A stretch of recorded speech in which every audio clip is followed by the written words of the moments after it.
Hotel राजमहल में सुबह के 3:30 बजने के बाद होटल में मौजूद विशाल और दिव्या वापस से अपने घर की ओर बढ़ जाते हैं। वही घर जो उन्हें रहने के लिए मल्लिका ने दिया हुआ है। लेकिन घर लौट आने के बाद भी उनके दिमाग में अब भी रात को होटल में जो कुछ भी हुआ और उन्होंने देखा वही वाकया चलता जा रहा है और वे उसी बारे में सोच रहे हैं। उस वक्त सोफे पर लेटे हुए विशाल बोल रहा है, वाकई में दिव्या, हमें कभी कभी एक इंसान को पहचानने में बहुत बड़ी गलती हो जाती है। क्या तुम्हें भी ऐसा ही लगता है?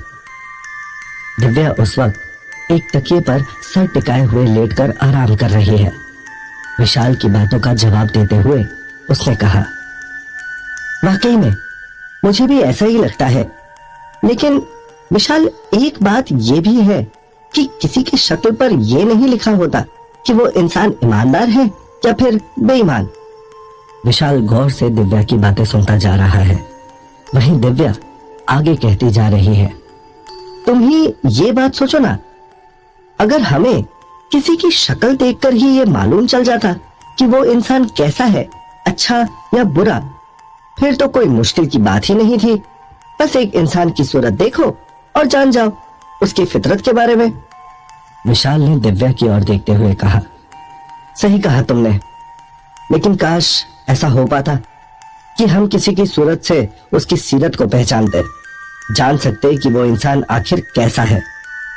तभी पता नहीं दिव्या को क्या सोची, उसने शरारत के साथ मुस्कुराते हुए कहा, वैसे मैं एक ऐसे इंसान को बहुत अच्छे से जानती हूँ जिसकी सूरत पर लिखा है कि वो कैसा है, और वो जब भी जैसा भी फील करता है उसके चेहरे के हाव भाव को देखकर आराम से पता चल जाता है। विशाल ने चौंकते हुए कहा, क्या सच में? कौन है वो इंसान? तभी धीरे से विशाल के कान में फुसफुसाने की आवाज आई। विशाल इस फुसफुसाहट को सुनकर ही समझ गया कि ये बंसी की आवाज है।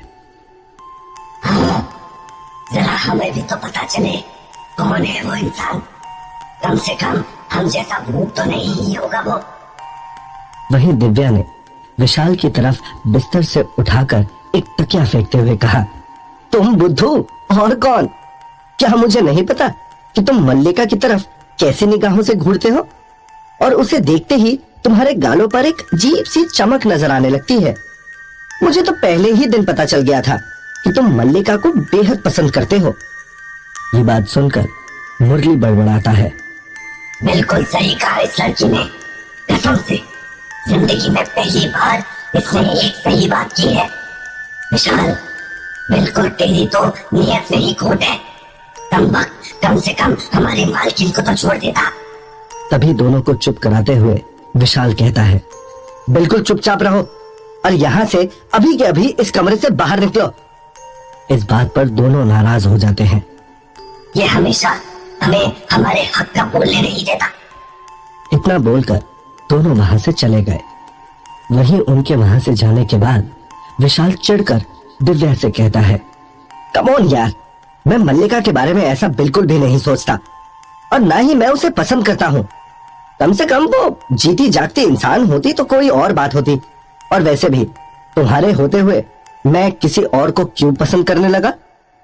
दिव्या ने यह सुनकर हैरान होते हुए कहा, व्हाट डू यू मीन? विशाल ने बात बदलते हुए कहा, कुछ नहीं, चलो चलकर कुछ खाते हैं, बहुत भूख लगी है मुझे। इसके बाद दोनों खाना खाने चले जाते हैं। वही रात के 11 बजते ही विशाल और दिव्या का सर घूमने लगता है और वो अगले ही पल होटल राजमहल पहुंच जाते हैं। वो बेसब्री से ये जानना चाहते हैं कि आखिर विनय और शनाया के बीच आगे क्या हुआ था। तभी विशाल और दिव्या के सामने तकरीबन आज से 7 साल पहले के वक्त में सुबह का वक्त दिखाई पड़ रहा है। किसी की निगाहें लगातार होटल राजमहल पर नजर रखे हुए हैं, जैसे कि उन निगाहों को किसी का बेसब्री से इंतजार हो, और वो नजरें एक टक लगातार घड़ी की तरफ देखती जा रही हैं। तभी घड़ी की सुइयां सुबह के 10:30 दिखाती है और होटल राजमहल से एक खूबसूरत सी लड़की बाहर आती हुई नजर आती है। उसने फ्लावर डिजाइन का ग्रीन गाउन पहन रखा है और उसके पूरे शरीर से परफ्यूम की भीनी भीनी ताजी खुशबू आ रही है। उसके कानों में बेशकीमती इयररिंग नजर आ रहे होते हैं और उसके हाव भाव को देखकर यह साफ पता चल रहा है कि वो बेहद ही जल्दी में कहीं जा रही है। विशाल और दिव्या भी उसके पीछे पीछे चलकर उसे देखने लगते हैं। होटल से बाहर निकलते ही वो खूबसूरत लड़की सीधे एक ब्लैक कार की तरफ बढ़ने लगती है। ये कोई और नहीं बल्कि शनाया बजाज है, जो अपने काम के सिलसिले में कहीं जा रही है। अभी वो ब्लैक कार के अंदर दाखिल ही हुई होती है कि वहीं एक जोड़ी निगाहें जो उसे होटल से बाहर निकलने के बाद से ही घूर रही थी, वो उसकी तरफ जल्दी से बढ़ने लगती हैं और उस ब्लैक कार के शीशे पर धीरे से नॉक करती हैं। पहली बार तो शनाया कार के शीशे के पीछे मौजूद उस चेहरे को देखकर हैरान रह जाती है और फिर अपने ड्राइवर से कहती है, ड्राइवर जल्दी से कार चलाओ, मुझे बहुत जरूरी काम है। तभी लगभग गिड़गिड़ाते हुए विनय कहता है, प्लीज शनाया मैम, एक बार मेरी बात सुन लीजिए, फिर उसके बाद आप जो करना चाहे वो कीजिए, मुझे मंजूर होगा, प्लीज। इतना ज्यादा विनय के रिक्वेस्ट करने की वजह से शनाया ड्राइवर को रुकने के लिए कहती है, वेट, और बिना कार के शीशे को नीचे किए हुए विनय से बात करने लगती है, या कहे बस सुन रही होती है, क्योंकि कल के इंसिडेंट के बाद से उसे विनय से बात करना तो दूर, उसकी तरफ देखना भी मंजूर नहीं है। तभी विनय कहता है, मैम प्लीज मुझे माफ कर दीजिए, मुझसे बहुत बड़ी गलती हो गई, मुझे नौकरी की बहुत जरूरत है, मैं गरीब आदमी हूँ मैम, मैं आपसे वादा करता हूँ कि मैं दोबारा ऐसी गलती कभी भी नहीं करूंगा। आप बस एक बार मेरी मालकिन मल्लिका जी से जाकर कह दीजिए कि आपने मुझे माफ कर दिया, फिर वो मुझे जरूर नौकरी पर रख लेंगी। आज के बाद मैं किसी के साथ भी ऐसा नहीं करूंगा, प्लीज। इस बात पर शनाया कहती है, लेकिन मैं ऐसा बिल्कुल नहीं करूंगी, शुक्र करो मैंने पुलिस को नहीं बताया, तुम्हें यह सब चोरी करने से पहले सोचना चाहिए था कि क्या कर रहे हो, तुम कैसी गलती कर रहे हो। विनय इस बार अपनी तरफ से एक और कोशिश करते हुए कहता है, मैं जानता हूं कि मैंने गलती की है, लेकिन मुझे सिर्फ आपकी तरफ से एक मौका चाहिए। आप बहुत अच्छे हैं और आपका दिल बहुत बड़ा है, मैं जानता हूं आपकी जैसी एक खूबसूरत लड़की मुझे एक मौका जरूर दे सकती है, और सच कहूं तो मुझे आपको अपने आसपास देखकर बेहद अपनापन महसूस हुआ, और इस अपनेपन की वजह से ही मैंने जाने अनजाने आपकी वो इयररिंग अपने पास रख ली। लेकिन कल रात के बाद मुझे अपने किए पर बहुत पछतावा है, मुझे आपके साथ वैसा नहीं करना चाहिए था, प्लीज मुझे माफ कर दीजिए और मालकिन से बात करके मुझे नौकरी पर दोबारा रखवा दीजिए। इस पर शनाया कहती है, मैंने इंसानियत के नाते सिर्फ तुमसे थोड़ी बहुत बातचीत की थी, लेकिन तुमने उसका भी गलत फायदा उठाया, तुमने चोरी की और उसके साथ ही तुम अपनी हैसियत भी भूल गए। हैसियत की बात सुनते ही विनय के हाव भाव फिर से एक बार बदल गए और उसने धमकाते हुए गुस्से में कहा, तुम भी उन्हीं लड़कियों की तरह निकली, तुम पैसे वाले सब एक जैसे हो, सबको सिर्फ हमारी हैसियत नजर आती है, हमारा स्टेटस नजर आता है, हमारे दिल में छुपा हुआ प्यार तुम लोगों को नजर नहीं आता, आखिर कब समझोगे तुम जैसे लोग हमें। इस बार शनाया ड्राइवर से कहती है, चलो ड्राइवर, इसकी कोई बात सुनने की जरूरत नहीं है। इतना कहते ही धूल उड़ाते हुए शनाया की कार वहां से चली जाती है, लेकिन विनय का गुस्सा पागलपन की हद तक बढ़ चुका है और वो दिल ही दिल में कुछ ऐसा सोचने लगा है जो बेहद ही ज्यादा खतरनाक है। और इस टाइम 7 साल पहले शाम का वक्त है और सूरज कब का अस्त हो चुका है। कहीं एक छत पर एक पुरानी सी चटाई बिछी हुई है, दारू की बोतल रखी हुई है और दारू की बोतल के ठीक पास एक प्लेट में बिखरा हुआ कुछ चखना नजर आ रहा है। सबसे पहले एक हाथ नजर आता है जिसमें एक आदमी ने सिगरेट थाम रखी है। वहीं उसके ठीक पास चटाई पर एक और आदमी बैठा हुआ है जिसने अपने हाथ में एक आधी सुलगी हुई बीड़ी पकड़ी हुई है और अपने होठों से वो धुआं उगलता जा रहा है। अपने नशे की गिरफ्त में वो दूसरा आदमी अपने दिल की भड़ास उस पहले वाले आदमी के सामने निकालते हुए कहता जा रहा है, उस शनाया ने बहुत गलत किया मेरे साथ। उसे ऐसा नहीं करना चाहिए था। बहुत बहुत गलत किया उसने। ऐसा कहते हुए उसने ग्लास उठाया और एक घूंट देसी दारू का गटकते हुए कहा, साली, मुझे मेरी औकात याद दिला रही थी। मुझे, विनय चौधरी का। दीपक नाम के उस आदमी ने चखना मुंह में डालते हुए कुछ कहना अभी चाहा ही था कि उतनी देर में विनय ने सामने से कहा, बहुत ही कड़क माल है ये शनाया, इसलिए उसे देखते ही मेरा दिल उस पर आ गया था। फिसल गया था मैं उसकी ब्यूटी की वजह से। वो फिल्मों में कहते हैं ना, फर्स्ट साइड लव, वही हो गया था मुझे। लेकिन वो शनाया मुझे मेरी हैसियत याद दिलाकर चली गई और ऊपर से उसने मुझ पर ही इल्जाम लगाया।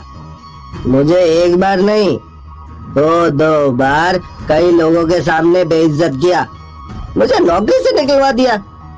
यार, क्या गलती थी मेरी? सिर्फ इतना ही ना कि मैंने उसकी इयररिंग ले ली थी, बस सिर्फ इतना ही।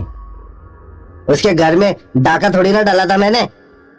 जोर की हिचकी लेते हुए विनय ने शराब के एक घूंट पीने के बाद आगे कहा, लेकिन जानता है तू, उसके पास पैसों की कोई कमी नहीं है।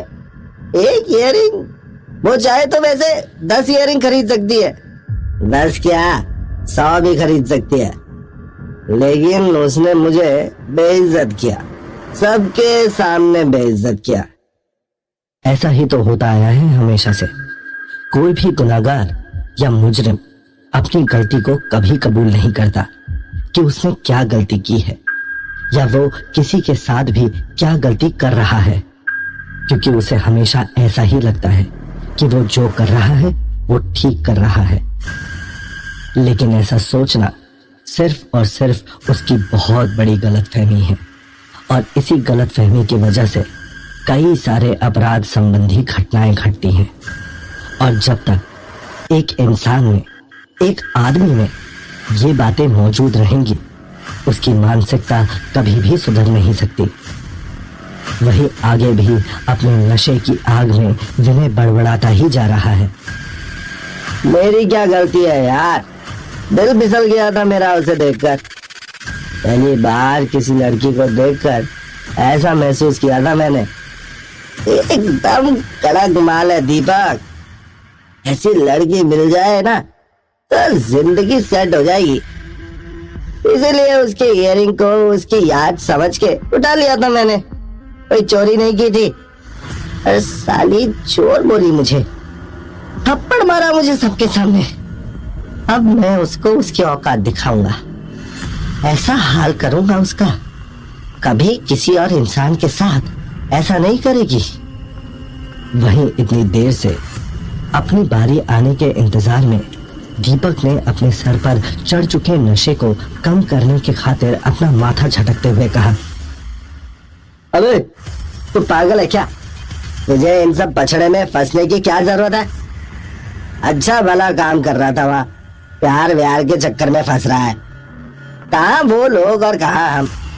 वो लोग बड़े हैं, उनकी हैसियत बड़ी है, उनके सामने कोई हैसियत नहीं है हमारी। तभी विनय बीच में बोल पड़ता है, ये हैसियत, औकात क्या होता है? तू बस मेरी एक बात गांठ बांध कर सुन ले। एक लड़की होती है और एक लड़का होता है।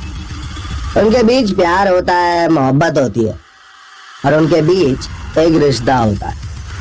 ये हैसियत औकात नहीं होती। ये सब औकात बाहर की बातें हैं। प्यार मोहब्बत में ये सब चीजें बाद में आती है। मुझे कोई फर्क नहीं पड़ता मेरी औकात से। तभी बीच में उठते हुए विनय अपने नशे की झोंक में बोलता है, लेकिन मैं उस शनाया से इस सब का बदला लेकर ही रहूंगा, क्योंकि उसने बार बार मेरी औकात पर सवाल उठाया है। मैं भी देख लूंगा उसे। इस वाक्य के बाद विनय और दीपक लगातार शनाया पर नजर रखने लगते हैं। वो कहाँ जाती है, कब और कितने बजे जाती है और क्या क्या करती है, सब कुछ। उसकी हर एक हरकत पर दोनों बराबर से अपनी नजर रखने लगते हैं। एक शाम गाड़ी से दीपक और विनय शनाया का पीछा करते हुए एक इवेंट में पहुंच जाते हैं। ये इवेंट शनाया का एक परफ्यूम इवेंट होता है। दरअसल में शनाया एक एंटरप्रेन्योर है, उसका परफ्यूम का ही बिजनेस होता है। वहीं उस इवेंट के बाहर गाड़ी रोककर विनय उस खूबसूरत सी अप्सरा जैसी दिखने वाली शनाया को दिखाते हुए कहता है, देख उस लड़की को, अभी अभी जो कार से उतर रही है वही है शनाया बजाज। लगती है ना बिल्कुल अप्सरा, एकदम दमदार माल। ध्यान से देख, इसी पर मेरा दिल आया था। दीपक भी उस वक्त अपनी हवसी नजरों से उस हूर को देखने लगता है जिसका नाम शनाया बजाज है, और उन दोनों के दिमाग में एक अलग ही खुराफात शनाया को लेकर चलने लगती है। विनय हवसी नजरों से शनाया को देखते हुए दीपक से कहता है, इसको अब मैं नहीं छोड़ूंगा। इसके मखमली जिस्म पर सिर्फ मेरा हक है। इसको मैं हर हाल में पाकर ही रहूंगा। आखिर कौन सा ऐसा मर्द होगा जिसे इस लड़की को देखकर इसे पाने की इच्छा नहीं होगी। ऐसा तो तभी हो सकता है जब उसमें मर्दानगी ना हो, या फिर इस हूर को हासिल करने की हिम्मत ना हो। लेकिन मैं इसे हासिल करके रहूंगा। इसके जिस्म को अपना बना कर रहूंगा, चाहे इसके लिए मुझे कुछ भी करना पड़े। वहीं दीपक खुद की तड़प को बिना छिपाए कहता है, यार तू सही कह रहा है। ये लड़की नहीं, पूरी मक्खन है। कसम से इस पर तो मुझे फिसलने का दिल कर रहा है। इसे देखकर तो तू तो क्या, मैं भी दीवाना हो गया हूं। तू बस ये बता, तू करना क्या चाहता है। आगे दीपक के कानों में विनय कुछ ऐसा कहता है जिसे सुनकर दीपक के होठों की हंसी कुछ देर के लिए खामोश पड़ जाती है, क्योंकि विनय का प्लान कुछ ऐसा है जिसे सुनकर दीपक के पैरों तले जमीन खिसक जाती है। लेकिन वो विनय का दोस्त है और वो हर हाल में विनय का साथ देकर उसकी मदद करना चाहता है। और जिस खास लम्हे के लिए वो लोग प्लानिंग कर रहे होते हैं, वो लम्हा भी जल्द ही आने वाला होता है, आने वाले दिन में। अभी विशाल और दिव्या ये सब देख ही रहे होते हैं कि दीवार पर लगी घड़ी 3:30 बजने का इशारा करती है, और आग की लपटों के बीच से निकलकर विशाल और दिव्या अपनी जान बचाते हैं। बाहर आकर भी उनके मन में वही सब चल रहा होता है जो उन्होंने रात में होटल में देखा होता है, और वो बेसब्री से अगली रात के 11 बजने का इंतजार करने लगते हैं। वहीं अगली रात जब विशाल और दिव्या रात 11 बजे होटल राजमहल पहुंचते हैं, वहां का नजारा देखकर वो लोग हैरान रह जाते हैं, क्योंकि होटल राजमहल बिल्कुल भी पहचान में नहीं आ रहा। क्योंकि होटल राजमहल शानदार तरीके से सजा धजा नजर आ रहा है। हर तरफ लाइटिंग और फूलों की सजावट की गई है। बेशकीमती फूलों के बुके हर तरफ मौजूद है। रोज जो झूमर राजमहल होटल की लॉबी की शोभा बढ़ाता है, वो भी आज बदला हुआ नजर आ रहा है। वहीं आम दिनों के मुकाबले होटल राजमहल में गेस्ट की तादाद भी बहुत ज्यादा है। होटल राजमहल का कोई भी ऐसा कोना नहीं जहां पर गेस्ट मौजूद ना हो। जैसे कि पूरा का पूरा जयपुर ही आज गेस्ट बनकर होटल राजमहल में शिरकत करने पहुंच गया है। कॉरिडोर से लेकर लॉबी तक हर तरफ शानदार अंदाज में लोग महंगे महंगे कपड़े पहनकर वाइन और शैंपेन का लुत्फ उठा रहे हैं। चारों तरफ दर्जनों वेटर्स घूम रहे हैं, स्टार्टर्स, स्नैक्स और वाइन लेकर। कई सारे गेस्ट अब भी होटल राजमहल के उस बड़े से दरवाजे से होकर धीरे धीरे आते जा रहे हैं। होटल के बड़े से हॉल रूम में लोग डांस करते जा रहे हैं। एक तरफ लाइव बैंड का भी बंदोबस्त किया गया है। वहीं होटल की इतनी ज्यादा चकाचौंध भरी रोशनी और डेकोरेशन की वजह काफी देर तक विशाल और दिव्या को समझ में ही नहीं आती है। आखिर में इस राज से पर्दा तब उठता है जब उनकी निगाहें मल्लिका पर ठहर जाती है। आज मल्लिका अकेली नहीं है, बल्कि मल्लिका के ठीक साथ साथ कोई और भी खड़ा नजर आ रहा है और मल्लिका का हाथ इस वक्त एक लड़के के हाथों में है। लड़का दिखने में बेहद ही हैंडसम और एलिगेंट लग रहा है। उस लड़के ने सिल्वर कलर की फिट टक्सीडो पहनी हुई है जो उसके कसरती बदन पर मैच खा रही है। वहीं मल्लिका इस वक्त बेहद ही खुश नजर आ रही है। यह लड़का जो देखने में बहुत हैंडसम है वो कोई और नहीं बल्कि मल्लिका का बॉयफ्रेंड या कहे फियांसे राजवीर है, जिसका आज बर्थडे है। और राजवीर के बर्थडे की वजह से इस खास और बहुत बड़े पार्टी इवेंट को ऑर्गेनाइज किया गया है। राजवीर को एक नजर देखते ही विशाल उसे पहचान जाता है, क्योंकि उसने पहले भी राजवीर को देखा था, जिस दिन उसकी नजरों के सामने ही राजवीर ने अपने सर पर गोली मार ली थी। और आज विशाल जो कुछ भी अपनी नजरों के सामने देख रहा है, ये उस घटना के पहले हुई घटना है। विशाल दिव्या से कहता है, ये लड़का जो मल्लिका के साथ नजर आ रहा है, ये राजवीर है, मल्लिका का बॉयफ्रेंड। मल्लिका को पहली बार इतना ज्यादा खुश देखकर दिव्या भी हैरान रह जाती है और राजवीर की पर्सनालिटी को लेकर तारीफ के कसीदे पढ़ने लगती है। मानना पड़ेगा वैसे मल्लिका जी की चॉइस को। उनका बॉयफ्रेंड तो देखने में फिल्मी हीरो लगता है, काफी धांसू पर्सनालिटी है। वहीं एक तरफ जहां दिव्या मल्लिका और उसके बॉयफ्रेंड को देखती जा रही है, वहीं विशाल की निगाहें इस वक्त कहीं और ही ठहरी हुई हैं। वो इस पार्टी के बीच भी किसी और ही शख्सियत को तलाश रहा है और आखिर में उसकी तलाश भी पूरी हो ही गई, क्योंकि वो शख्स इस लम्हे में बिल्कुल उसके नजरों के सामने ही मौजूद है। उस वक्त सीढ़ियों से एक बेहद ही खूबसूरत लड़की उतर रही है, जिसने एक गुलाबी गाउन पहना हुआ है और उसकी खूबसूरती के आगे मल्लिका भी पानी भरती हुई नजर आने लगी। ये शनाया बजाज है। उसके इस पार्टी में आते ही एक अलग सी भीनी भीनी खुशबू हवा में घुलने लगी, उसके महंगे परफ्यूम की खुशबू जो उसके संग तराश जिस्म पर जैसे गहराई में मौजूद हो। शनाया के पार्टी में आते ही कई सारी नजरें उसे ही एकटक देखने लगी, जैसे उसकी प्रेजेंस चीख चीख कर अपनी मौजूदगी वहां दर्ज कर रही हो। आखिर ऐसा होना भी चाहिए, क्योंकि शनाया है ही इतनी खूबसूरत कि ना चाहते हुए भी किसी भी मर्द की नजरें उस पर ठहर ही जाती हैं। शनाया की ये हंसी और खूबसूरती देखकर मल्लिका जल जाती है और वहीं शनाया धीरे धीरे मल्लिका की तरफ ही बढ़ने लगती है और राजवीर के ठीक सामने जाकर उसे बर्थडे विश करती है और बर्थडे प्रेजेंट के तौर पर एक परफ्यूम देते हुए कहती है, happy birthday handsome, and this aromatic gift from my side to you. वहीं राजवीर शनाया की तरफ देखकर एक पल के लिए मंत्रमुग्ध सा हो जाता है और उसकी आंखों में ही देखने लगता है और साइड से गले लगाकर उसे थैंक यू कहता है। आगे राजवीर शनाया का हाथ थामते हुए कहता है, क्या मैं इस खूबसूरत लड़की का नाम जान सकता हूं? राजवीर को इतना ज्यादा बेफिक्र होता देखकर मल्लिका को बहुत ज्यादा बुरा लगता है और वो अपनी घूरती हुई नजरों से शनाया को खा जाने वाली नजरों से देखने लगती है। वहीं शनाया बड़ी ही बेतकल्लुफ होकर कहती है, मेरा नाम शनाया है, शनाया बजाज।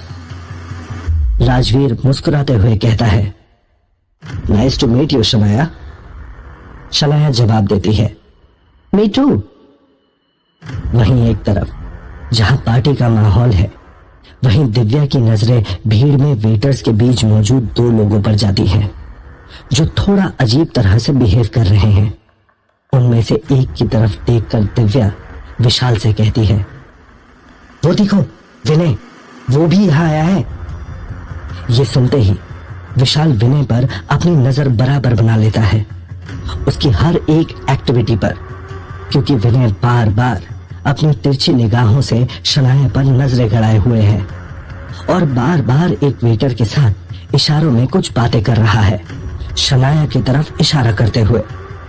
शनाया जो कुछ कर रही है पार्टी में, किस तरफ जा रही है, हर तरफ विनय की नजरें बराबर उसे ही घूर रही हैं। तभी उस पार्टी से होते हुए जल्दी जल्दी में विनय सीढ़ियां चढ़कर आगे बढ़ने लगता है और इस वक्त वो खास ध्यान दे रहा है कि उसकी तरफ कोई भी अपना ध्यान ना दे रहा हो। विनय को इस पार्टी से जाता हुआ देखकर विशाल और दिव्या भी सीढ़ियां चढ़ते हुए जल्दी जल्दी से विनय का पीछा करने लगते हैं और वहीं विनय एक कमरे के बाहर आकर खड़ा हो जाता है। यह वही कमरा नंबर 2028 है, शनाया बजाज का कमरा। और अगले ही पल विशाल और दिव्या जो कुछ भी देखते हैं उन्हें अपनी आंखों पर भी विश्वास नहीं होता, क्योंकि विनय अपने पॉकेट से एक चाबी निकालता है और झट से शनाया के कमरे का दरवाजा खोलकर कमरे के अंदर दाखिल हो जाता है। वहीं ये देखकर विशाल दिव्या से कहता है, इसका मतलब इसके पास होटल के कमरे की डुप्लीकेट चाबी थी, कमीना कहीं का। वहीं विनय शनाया के कमरे में दाखिल होकर वहां जो कुछ भी करने आया होता है उसे अंजाम देने में लग जाता है। सबसे पहले एक एक कर वहां मौजूद जितनी भी अलमारियां होती हैं उन्हें वो खंगालने लगता है। वहां कमरे में से उसे जितने भी पैसे मिलते हैं सब कुछ एक एक करके अपनी पॉकेट में ठूस लेता है और फिर अचानक से शनाया के कपड़ों की ओर देखकर उसकी आंखें चमक उठती हैं और वो लगभग सारे के सारे कपड़े एक साथ इकट्ठा करके एक बड़ी सी पोटली में बांधकर होटल के बाहर फेंक देता है। यहाँ तक कि शनाया के अंडरगारमेंट्स तक को नहीं बख्शता। विशाल विनय की ये सारी हरकतें देखकर हैरान रह जाता है, क्योंकि उसे भी समझ में नहीं आता कि आखिर ये विनय करना क्या चाहता है। दिव्या भी विनय के दिमाग में क्या चल रहा है इस बारे में कुछ समझ नहीं पाती। वहीं कुछ देर बाद जब शनाया वापस अपने कमरे में आती है वहां सब कुछ नॉर्मल होता है। वो नॉर्मल तरीके से ही दरवाजा खोलकर कमरे के अंदर दाखिल होती है और कपड़े चेंज करने के लिए अपने कपड़ों को ढूंढने लगती है। लेकिन उसे हैरानी तब होती है जब वहां अलमारी में कपड़े के नाम पर सिर्फ एक वन पीस पड़ा होता है, जिसकी लेंथ सिर्फ उसके जांघों तक ही होती है। ये देखकर शनाया को भी समझ में नहीं आता कि ये सब उसके साथ क्या हो रहा है और आखिर में उसके सारे कपड़े गए तो कहां गए। अब तक वो अपने कपड़े उतारकर लॉन्ड्री के लिए भी रख चुकी होती है और मजबूरी में उसी ड्रेस को पहन लेती है। अभी शनाया ने अपना कपड़ा बदला ही होता है कि तभी कमरे में एक और छिपा हुआ विनय अचानक से एक तेज धार चाकू लेकर उसके सामने आ खड़ा होता है। विनय को अपने सामने चाकू समेत खड़ा देखकर शनाया की घिघी बन जाती है और वो चीख भी नहीं पाती। वहीं शनाया की गर्दन पर चाकू ले जाते हुए विनय कहता है, चुप, एक भी शब्द बोला तो तेरी खैर नहीं, बिल्कुल चुप, कोई होशियारी नहीं, समझे। और देखते ही देखते कुछ रस्सियों की मदद से विनय शनाया के दोनों हाथों समेत उसके पैरों को भी बिस्तर के सिरे और पैरों से बांध देता है। विनय शनाया को हिलने डुलने लायक भी नहीं छोड़ता और उसके साथ ही शनाया के मुंह पर भी कपड़ा लगा देता है। वही घबराई हुई सी हालत में शनाया विनय से गूंगी सी आवाज में तड़प कर पूछती है, तुम्हें क्या चाहिए?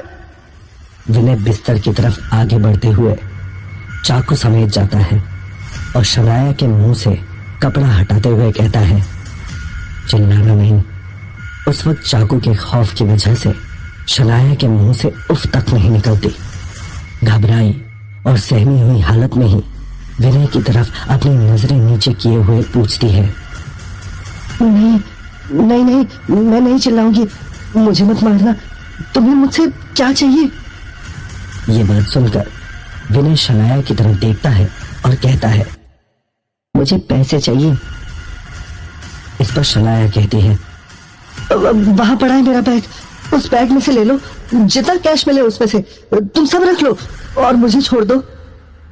विनय पलक झपकते ही शनाया की बैग की तरफ लपकता है और जल्दी जल्दी से शनाया के बैग को खंगालने लगता है, लेकिन उसे शनाया के बैग से ज्यादा पैसे हासिल नहीं होते।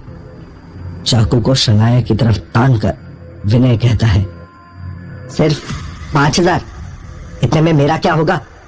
मुझे और ज्यादा पैसे चाहिए, क्योंकि तुमने जो कुछ भी मेरे साथ किया है और करवाया है उसके लिए तो ये पैसे कुछ भी नहीं है। तभी शनाया कुछ सोचकर आगे कहती है, मेरी इस बैग में एक डेबिट कार्ड भी होगा, उसे तुम रख लो। उसका पिन भी मैं तुम्हें बता देती हूँ, 4422, पिन नंबर 4422 है। तुम ये डेबिट कार्ड किसी भी एटीएम मशीन में लेकर जाओगे और ये पासवर्ड 4422 मशीन में इनपुट करोगे तो तुम्हें आराम से पैसे मिल जाएंगे। तुम एक दिन में ज्यादा से ज्यादा इस कार्ड से 50,000 रुपए तक निकाल सकते हो। 50,000 रुपए सुनते ही विनय की आंखों में एक अलग चमक नजर आने लगती है और वो मुस्कुराते हुए कहता है, इतने पैसे तो मेरे लिए बहुत है। और डेबिट कार्ड लेकर विनय वापस से शनाया के मुंह पर कपड़ा लगा देता है ताकि वो कोई शोर न कर सके, और फिर वो शनाया को अपनी हवस भरी नजरों से देखता जाता है। विशाल और दिव्या अब भी उसी कमरे में एक जगह पर खड़े हैं और उन्हें विनय की सनक का गवाह अब भी बनना बाकी है। वही विनय शनाया के कमरे में मौजूद मिनी फ्रिज खोलकर उसमें से चॉकलेट और बियर पीने लगता है। बिल्कुल भेड़िए की तरह वो फ्रिज में जो कुछ भी है उसे निकालकर आधा अधूरे तरीके से खाते जा रहा है, और वहीं जो पसंद आ रहा है उसे खाते हुए जो नापसंद आ रहा है उसे कमरे में खाकर फैलाते जा रहा है। विनय की इन हरकतों की वजह से शनाया को बहुत ही ज्यादा डर लग रहा है, क्योंकि विनय के हाथों में अब भी वो तेजदार चाकू मौजूद है। तभी बियर की आधी बोतल गटकते हुए विनय अपना मुंह अपने हाथ से पोंछते हुए कहता है, तुम्हारी जैसी खूबसूरत और संगमरमर की मूर्ति जैसी बदन वाली किसी लड़की को मैंने आज तक नहीं देखा था। तुम बिल्कुल सफेद मक्खन हो मेरी जान। तो क्या होगा कहानी में आगे? क्या किया था विनय ने शनाया के साथ, और विनय जैसे गिरी हुई मानसिकता के आदमी के साथ आगे क्या हो सकता है?